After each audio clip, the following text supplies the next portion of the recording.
The year 2016 started on a rather worrisome note. The global growth expectations have been pared down by most of the multilateral agencies. And in this environment, we see domestic factors as the key driver of growth in India. And our expectation for 2016-17 fiscal is that the growth will inch up to 7.9% from 7.6% in the previous fiscal year. And that too is contingent on two developments. One, that we get normal rains. And second, that the global environment doesn't worsen too much from what we expect at this juncture. Now, how is the recovery going to play out? I think consumption is the major driver of recovery in our case. And private consumption, which is about 55% of GDP, will be driven by four factors. One of them is the higher incomes of the veterans because of OROP and higher incomes of the public sector employees in general because of the pay commission. So that's going to give a delta to their incomes and help boost consumption a little bit.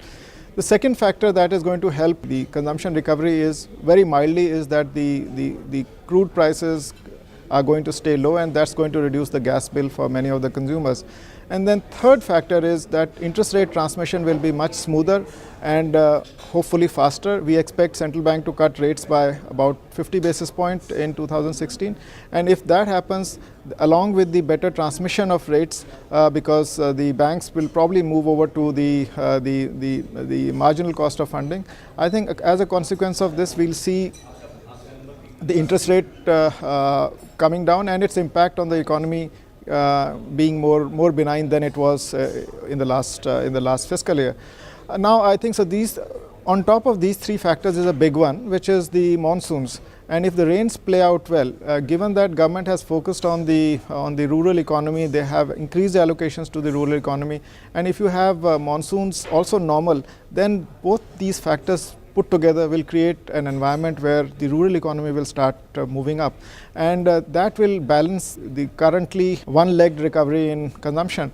Only the urban part is doing well, the rural is not. So I think once you have the rural consumption also move up, then the consumption recovery will be more balanced. Once this happens, your capacity utilization in some of the sectors will move up, and that will result in recovery of private investment cycle. Now, private investment cycle there are some signs that it's moving up a little bit, and I think that's generally due to the regulatory reasons. The government has been pushing investments in many segments, and also because I think the government has managed to de-risk the private sector's role in infrastructure participation to some extent.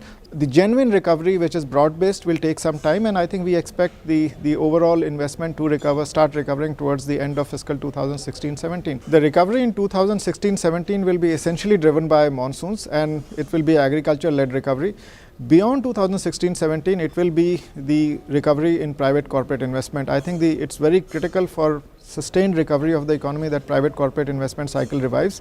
And I think that depends to some extent on demand recovery, but also to some extent on what the government does. So government has to relentlessly pursue its reform agenda. The steps that it has announced in 2015 have to be followed through.